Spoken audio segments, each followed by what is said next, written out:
Because all of a sudden, if your goalie tandem is accounting for 12, 13 million against the cap, then you got some decisions to make. So I think that's the biggest thing. I don't think the Bruins have any issue with giving him the bag or signing him long-term as a guy that's 25 years old, but can you keep both guys under those kind of current contract parameters? That's kind of the big question there.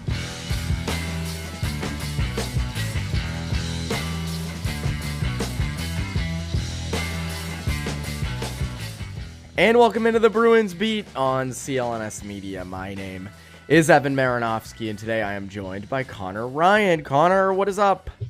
Evan, I'm doing well. How you doing? Doing great. People will be so happy and pleased to know that we're recording this on Monday after the Bruins played. That's the benefits of afternoon hockey. We can do it after the game. So you're getting the most up-to-date analysis. I love when local news channels be like, someone's gonna get traded at like 10 o'clock. Yes, I was gonna say that, or I love when like local news channels will have like their sports promos for a show, and it'll be like the most up-to-date analysis anywhere. Tune in to Channel 7, and I think that's us tonight. We're right on. So, anyways, Bruins get a huge 3-0 win over the Devils on Monday. We'll get to the rest of the road trip. To the road trip after this. I want to touch on this game first. That's as complete a game as I've seen them play in a long time. 3-0, and they pretty much I know the Devils are severely injured with Hughes out, Hamilton, some others, but they played that Devils team about as good as I've seen them play anybody all year.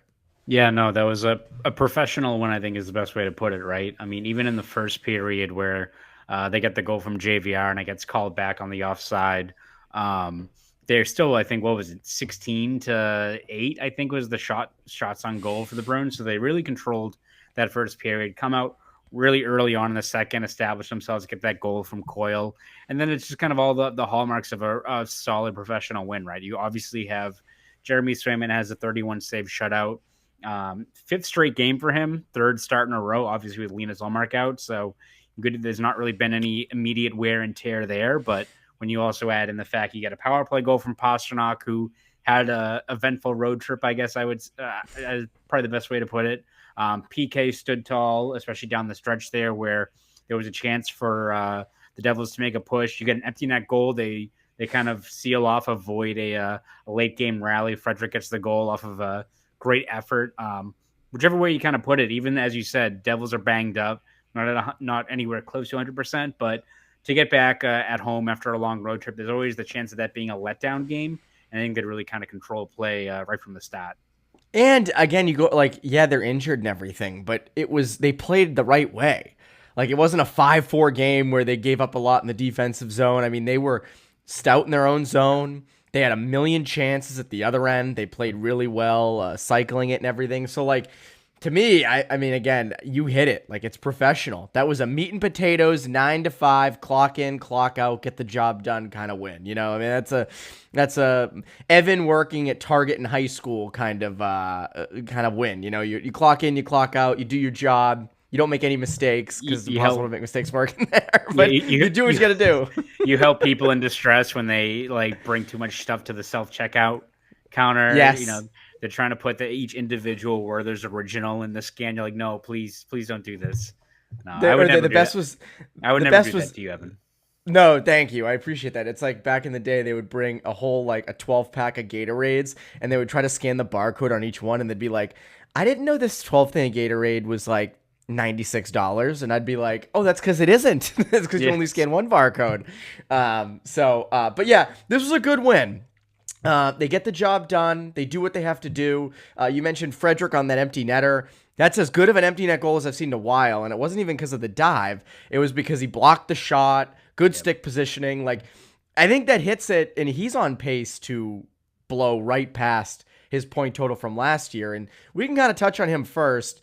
He, and we've said this a little bit this year, looks more and more like this is the kind of player he is. Last year was not a fluke. This year, with worse line mates, he's still producing. And I don't have the numbers directly in front of me. Again, people know that the minute I open my phone, my Wi-Fi goes freaking kablooey. But he's well on pace. I mean, he's on pace to be what, like 40, 45 points? Yeah, Am I way off on that? 20 goals, 40-ish points, yeah. Yeah, and he's got the job done. Yeah. No, I mean, it's something where I think we've talked about it with Frederic, like, what exactly type of player is he, right? Like, he can be, I think, productive bottom six guy, but last year we took a step forward offensively. I think we're all like, all right, is that a flash in the pan? Is that like unsustainable shooting numbers for a guy like him? Or is this kind of what we can expect moving forward? And it seems like he's building off of that. And I think he's found the right balance, right, of being the kind of player that knows what his role is, can impact a game beyond just kind of looking for trouble or laying a big hit or dropping the gloves, right? Like, I think we mentioned this before. Like, I think the Bruins especially rather him be a Nick Paul than like a fourth line scrapper, right? A guy that a cosmic gumbo. Yes, exactly. A guy that can be physical, is a big body, but can do a lot of his damage on the score sheet. And I think you're seeing him make those strides, and I think he's overall feel a lot more comfortable with his game. I think every game, it's not like he's going in with a different objective in terms of like stirring the pot or pissing off the other team. It's about kind of playing his own game. Let maybe the chaos come to him when the time arises, but especially offensively, knowing how to play his game and generate points. And yeah, for kind of wherever they put him in the lineup, he's delivered. So I think he's been a guy that's been, especially earlier on when you had guys like DeBrusque or what have you that were kind of struggling to get going. Frederic's been pretty much a constant for most of this year in terms of you kind of know what to expect from him night in and night out. It's been huge. He's one, and others JVR. I mean, Van Riemsdyk, I think, just the subtle little between the legs passes. He is dying to score a between the legs goal in front of the net. I mean, it is only a matter of time until it happens.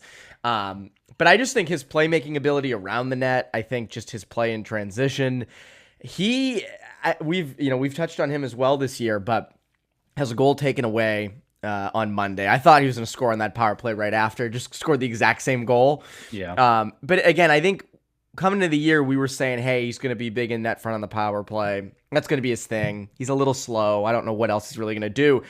He fits in, like just that solid veteran presence, know what you're going to get points-wise, good puck plays. He's another one, I think, that continually impresses me pretty much every game.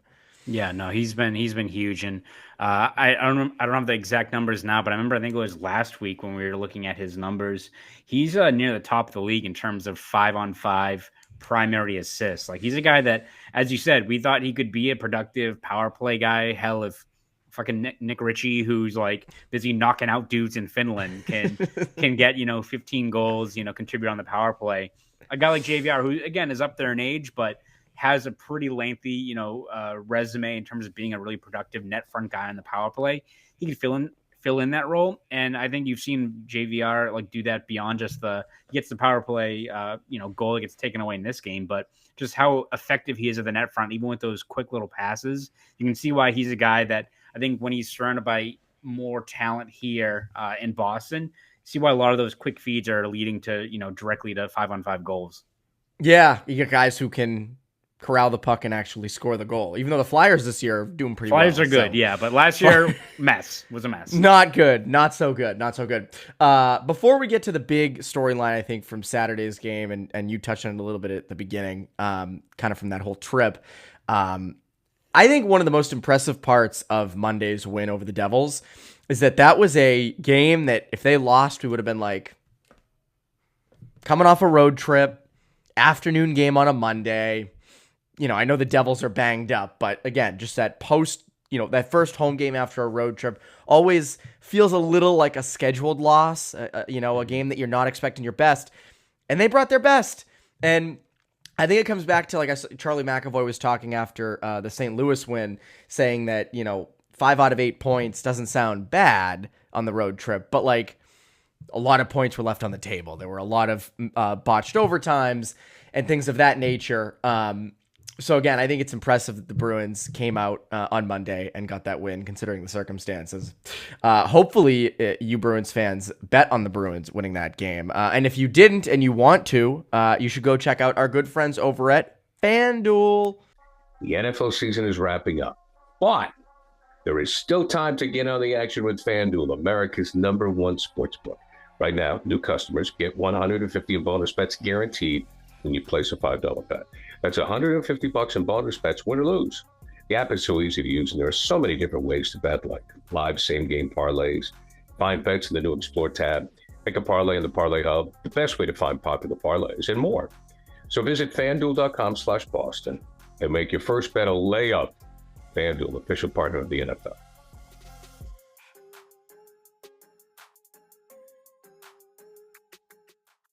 So the big storyline, obviously, Swayman gets a shutout. I think it's his third of the season. It's pretty damn good. Yeah. An all-star, too. Jeremy Swayman is an all-star. He gets to. That's the perfect kind of guy to go to the all-star game, right? Young guy, first time. Whereas Oliver Bjorkstrand is like texting guys, hey, you want to go in my place? Yes. Can you please? The wife is angry. I'm angry. This just isn't working. But he gets a shutout. And then, obviously, he has played 5 games in a row, 3 straight starts. One thing we were really wondering going into this stretch with Ullmark out, which it doesn't look like Ullmark's injury is severe. He's still listed as day-to-day, which is a good thing. One thing we were wondering is, what's Swayman going to look like playing all these games in a row? And so far, the early returns on it have been pretty damn good. Yeah, no, he's been huge for this team, as he's been all year. But I think first of all, the Bruins are very lucky that it does seem like it's going to be maybe a week or so with a guy like Ullmark. He's already was back on the ice on Saturday. Montgomery mentioned on Monday that Ullmark skated, so he's well on his way. Wasn't as courageous as Connor Bedard skating though. Connor Bedard with the mask on and the fractured jaw. They went out there and shot some pucks. Yeah. Yes, exactly. I was worried for a second. That's courage. Yes. Braver than the troops. Crisis avoided in Chicago, but good to see Ullmark back out there. Considering the optics of what it looked like on Tuesday, I think a lot of people were like, well, shit, might have to swim in the rest of the way. So it doesn't seem to be the case. So the Bruins are very lucky there, but yeah, for Swayman, even if it's over this little stretch here, this is why you have 2 elite level goalies that, if one's banged up or one's in a, fallen into a bit of a rut, which really hasn't been the case this year. You do have the luxury of turning to a guy and giving him, 4 or 5 starts in a row if needed. And so far, Swayman's been up to the task. And Montgomery kind of mentioned it after Monday's game that, Swayman had a really strong year last year, had made a lot of huge strides, but he thinks he's seen a completely different goalie this year in terms of just how competitive, but like composed in terms of, not playing the puck, letting the play kind of come to him. And he's got all the mechanics or whatever goalie Bob kind of can delve into a lot more eloquently than me about just how, composed he's been in net. And I think you've seen it this year. Yeah, I agree. I think he's looked a lot better. I think that was one prediction that I personally had before the season. Hey, he's going to be a lot better he's going to take strides in his game, and he has. So got to give myself a pat on the back for that. Sometimes you got to praise yourself. It's not the worst thing in the world. But some of that motivation might be coming from what happened over the offseason. And I think it was in St. Louis, when he was asked about being named an all-star. This is courtesy of Scott McLaughlin. Quote, after dealing with what I did this summer with arbitration, hearing things that a player should never hear, it feels pretty special to be in this situation. Now, I know he talked on Monday about those comments, and clearly it hit him, which makes sense. I mean, arbitration sucks. Arbitration is, for those who don't know, it's where you come to the table with what you think you're worth, and you pitch your case, and the team comes to the table with what they think you're worth, and it's usually less, and they usually have to say some things about you that are not something you would normally say about someone, like, he's not great playing games in a row, so that's, $500,000 off, and then he's not good in this, so that's another, million, and I think he took it to heart, but I think it seems like, well, again, we'll see what happens when they go back to the negotiating table at the end of the season. But it does seem like it's turned into motivation. It's not hatred towards the team. At least right now, it doesn't seem that way. Yeah, no. Again, I think people hear those comments and they were kind of, I don't know, off the cuff. Or it definitely was surprising when you just hear it, especially like in the scrum of like, it's the layup, like the Kobe to Shaq alley-oop of like, all right, you're an all-star, how's it feel? Him to like mention it like as part of that thing, I think probably catches some people off guard. But that being said, these are still pro athletes.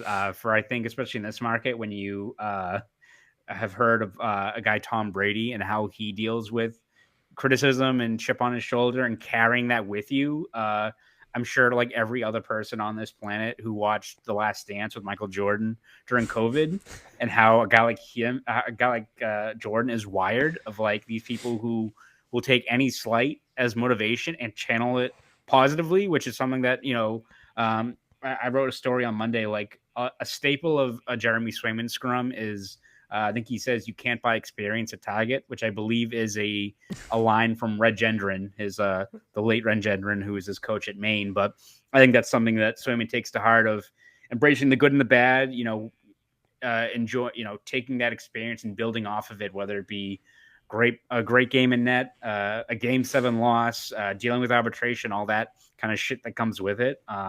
And kind of just building that as part of your journey and using it as motivation. Like the same thing, like Swayman, if you mentioned Game 7 this season, he'll talk all about like how that was the worst feeling in the world and never want to have that feeling again. Like same thing with arbitration, doesn't want to feel that again. So how do most of these pro athletes channel that? It's by using it as motivation. I think again, we'll see what happens when the time comes to negotiate a new contract. You have to imagine it's part of the business. The Bruins already had no cap space, so what are you going to do necessarily in that situation? They did give him a solid by giving him a 1-year deal when they could have locked him into 2 years for it, which probably would have struck another nerve there. So he's due for a big contract. So I think the Bruins are hoping you can overlook kind of the tough conversations you have to deal with during arbitration to get to that finish line for this new contract. But yeah, I mean, for someone like Swayman like that, like every athlete who is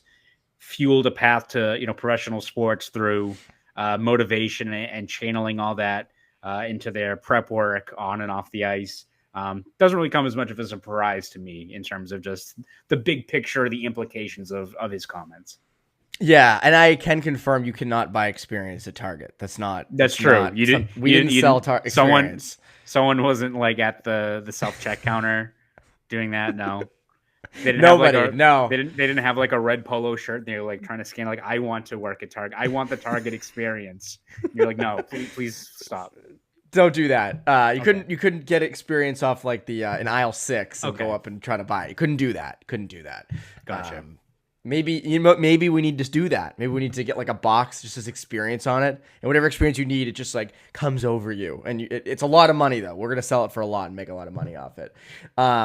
I agree with you though. I think Swayman has clearly channeled that motivation well, just in terms of playing a lot better. And just, I mean, I remember even last year after Game 7, how he took it and how he was like, I stayed here all summer and, trained and this and that. And I think he clearly wants to be here, but I think there's a catch.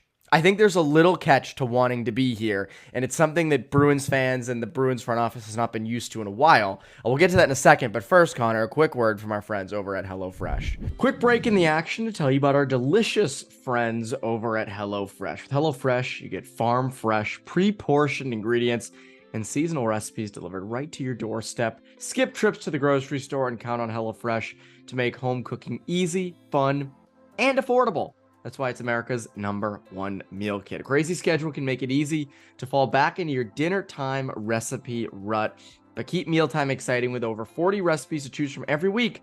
There's always something delicious to discover with HelloFresh. Turn to HelloFresh Market for yummy add-ons and enjoy the season's limited time fall flavors lineup. It's that time of year, right? Things get you in the mood, like apple cider cake with caramel sauce. All the ingredients come fresh, from the crushed tomatoes to the Italian chicken sausage mix to the Parmesan cheese.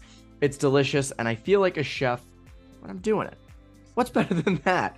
And this is a busy time of year for me with hockey starting up. I don't always have a ton of time, so this recipe makes it quick to enjoy something amazing. So join in on the fun. Go to HelloFresh.com/50Bruins and use code 50Bruins for 50% off plus free shipping. Again, go to HelloFresh.com/50Bruins and use code 50Bruins for 50% off plus free shipping. HelloFresh, America's #1 meal kit. Now, back to the show. So, Connor, we're recording this late Monday, like 7 p.m. Yes. And prior to coming on here, I was like, I don't want to eat super late because I've been eating dinner very late recently. So I had it before, and I made a HelloFresh, which I've gotten into the swing of doing. I have to get up the actual name of what it is. It was honey thyme chicken with roasted potatoes and broccoli. It was really good. So simple. It was really good. Like the sauce, the honey on it was awesome. So big fan of that. I'm like fully fueled up. I'm like ready to go. It was great. Absolutely. Perfect. Anyways, the long-term impact of Swayman's comments and what he went through with arbitration, I think goes to this. He wants to be here, but he ain't taking a hometown discount. And we're a pro securing the bag podcast, and I think he's going to ask for his market value in the offseason. I don't think they're going to get him, just my opinion, I don't think they're going to get him on a relatively cheaper deal. $5 million. Something like that. It's up the door. What do you think? What's your take on that situation? Yeah, no, I mean, I don't think he's signing for $5 million or anything No. like that. People talk about like a hometown discount deal. That was real. I wasn't doing like a Beyonce dance move or anything like that. Oh. Yes, I was not doing that. But no, yeah, I agree, and it's going to make for some tough decisions for the Bruins in terms of this upcoming offseason. We've talked all about the fact that I think they have about $27 million in cap space this upcoming year, which you can acquire a. He's going to be asking for all $27 million. Yeah, exactly. But like when you look at it, right, you have enough money to retain. You look at the fact that they only have a few guys to retain that you could view as being like key pieces, like Swayman, maybe DeBrusk, whatever that contract ends up being. Got to figure out what you do with Grizzly. A few of these, 1 year rentals, what have you. But you don't have a whole lot of. It's not like last year you had like 10 guys that are hitting free agency, a lot of key pieces there. You can really add to an already pretty strong group by, signing. If you're looking for a centerman, you're looking for like Noah Hannafin, whatever, like you've got a lot of money to do a lot of different things. But if Swayman's all of a sudden commanding $7.5 million on a long-term deal, which he's playing himself into, it's not like you're signing him for, expected future contributions in terms of him taking the step forward. Like he's building towards, I think, being like a top 10 goalie in this league, just like Ullmark. Makes a tough decision because all of a sudden, if your goalie tandem is accounting for 12, 13 million against the cap, then you got some decisions to make. So I think that's the biggest thing. I don't think the Bruins have any issue with giving him the bag or signing him long term as a guy that's 25 years old, but can you keep both guys under those kind of current contract parameters? That's kind of the big question there. So that was my next thing. Is Swayman is worth that money? No, but no, you're right. Because now I'm not going to sound crazy asking this, but Ullmark's making 5.25 now, and I know that was signed 3 or 4 years ago now. So again, like he's due a lot more money, and he's going to be up after next season. Yeah. So again, does Swayman signing at 7, let's just say, force their hand and say, you know what, maybe we move off of Ullmark a year early, we bring in Bussy as the backup, or we get another experienced NHL starter behind him, or not starter, NHL backup behind him that can, take 30, 35, maybe 40 games, or, do you trade Ullmark? Like that's, I think, and again, we'll get into this more when the offseason comes around, but just kind of big picture looking ahead, I think it kind of sets up for that, right? Yeah, no, absolutely. It could. And I don't think I think the Bruins are kind of leaving no stone unturned in terms of how they want to approach this thing. Like maybe they want to bite the bullet, and if they think that Ullmark and Swayman is worth that significant chunk of the salary cap, maybe they run it back for another year and go from there. But it does give them the options, right? Of if all of a sudden you're looking to add to this team and you're able to keep a lot of your cap space intact by trading a guy like Ullmark, but you're trading him for, hell, we'll see what it is next year. But if it's a significant draft pick, or if it's a part of a larger return to get another Cole Eiserman player, yes, exactly. Anything like that. It's all about making the most of your assets you have there. So if you think Swayman's the guy moving forward, it gives you, at the very least, it gives you options. Which again, you look at this Bruins team and how they're built. The fact they have so many guys already signed long term, a lot of cap flexibility both this year and in the years ahead as the cap ceiling kind of jumps up. it falls right in line with, I think, just the Bruins keeping their options open. It's a good problem to have. Do we keep the best goalie tandem in the league, or do we hand the reins to a 25-year-old goalie who seems to be on his way to being one of the best in the league, and then getting something back for our Vezina winning backup 1B, whatever you want to call him? It's a good place to be in if you're the Bruins. It is, and I think Ullmark has a ton of value. Like, you could, again, as you said, whether it's a first round pick, that plus prospects, whether it's, a straight up player for player swap. Now, where I see them keeping the tandem is, let's say they go into the playoffs. Let's just say they're still the 1 seed in the Atlantic and they win the first round and they switch off. They do the tandem. And then they go to the second round. And let's say, they're out in 7, or they even get to the conference final and they're out, right? I could see them wanting to run it back with that tandem of like, hey, we're right there and we have some cap flexibility. Let's try it another year. Let's see what the tandem can do, and let's go out and add, whether it's a score or something like that, to get us over the top. If they win the cup, I could see them being like, all right, we did it. Let's reload for the future. And I think if they're out in the first round and the tandem doesn't work, it's like, all right, well, we got to make a decision here. Like, this tandem has not worked in the playoffs. So those are kind of the two scenarios I see of where the tandem stays versus where the tandem kind of goes away. I don't think we're overrating, or I don't think we're looking too deep into the idea of them eating up too much cap. Like, I think that's true. I think if you have both goalies, let's say you have Swayman at 7, you have Ullmark at 5.25. Okay, Swayman's making more than Ullmark for a year. Then Ullmark's going to come up, and he's going to want more.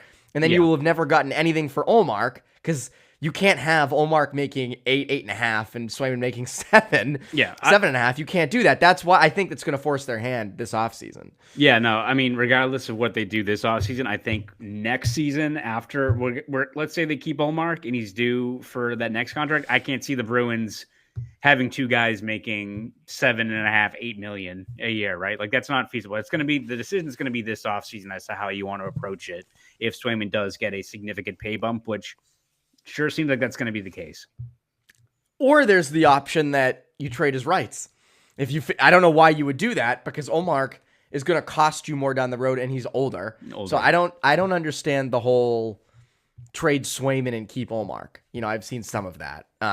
But again, I don't want to trade either of them right now. There's Unless no you rush. want Cole Iserman, but that's right. That's right. Get him in there.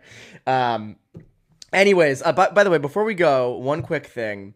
One guy I want to shout out, Parker Wotherspoon. He's been great. Great depth defenseman, good third pairing guy, good, for what he's asked to do. 5 or 6 defensemen. Like, I'm happy with that, right? Like, he's been good so far. So that's our Parker Wotherspoon minute. Shout out Parker Wotherspoon. No, he's been good. And especially, I think, when you look at the fact that you're missing Brennan Carlo, who I think's been their steadiest defenseman. You need someone to eat into some of those PK minutes. I think he's done a really good job there. He's not flashy, but gets the job done, which I think is all you're asking for out of a 7th defenseman. So he's done really good over the stretch with Carlo on the shelf. That's perfect. And the other thing is, like, not every guy who comes up has to have a crazy ceiling. Not everyone's got to be low ride where it's like, oh, that's a potential, top pairing defenseman. Wotherspoon is a great depth guy, and you want those in your system, right? When the playoffs come around and guys get injured, we say this all the time about defensemen, you need guys there who are reliable. I could easily see a guy like Wotherspoon getting into the lineup because somebody got hurt in like game 3 or 4 of a series. So lots of stuff there. Connor, before we go, what can the people look forward to from you at the Globe and Boston.com? Yeah, you can follow my stuff over at Boston.com, where I've you covered every step of the way this season, whether it's game stories, features, columns, video breakdowns, all that good stuff. You can find all my stuff on Twitter, X, whatever it's called, at Conor Ryan _93. That's it. And you can watch, people can watch you on Boston Globe today. Yes. So that's always a great watch. You can find me everywhere. One of my buddies from high school, Rob Alvarez, saw me at the Outback. Not at the Outback like eating a bloomin' onion, but I was on TV at the Outback. Maybe Rob was having a bloomin' onion, but he saw me on the television screen. I was going to say, wouldn't you rather be at the Outback? Like physically there eating, right? Let me tell you, I had a bad experience at the Outback a few years ago. It used to be one of my favorite spots. I'm not Team Outback anymore. No disrespect to Rob, because I used to love it. And I'm sure there's good things, but I made a bad choice getting like steak tacos there, and it wasn't great. Evan. I don't want to revisit this. Yeah, there's no reason done talking. to. I'm done talking. We're not anti-Outback. I agree. It's one bad experience can kind of change everything. But Yes. Anyways, maybe you can go to the Outback or the 99 or one of these great local restaurants and see Conor on TV. But Yes. Anyways, that's Conor Ryan. I'm Evan Marinofsky. You Bruins Beat listeners, have a great rest of your week.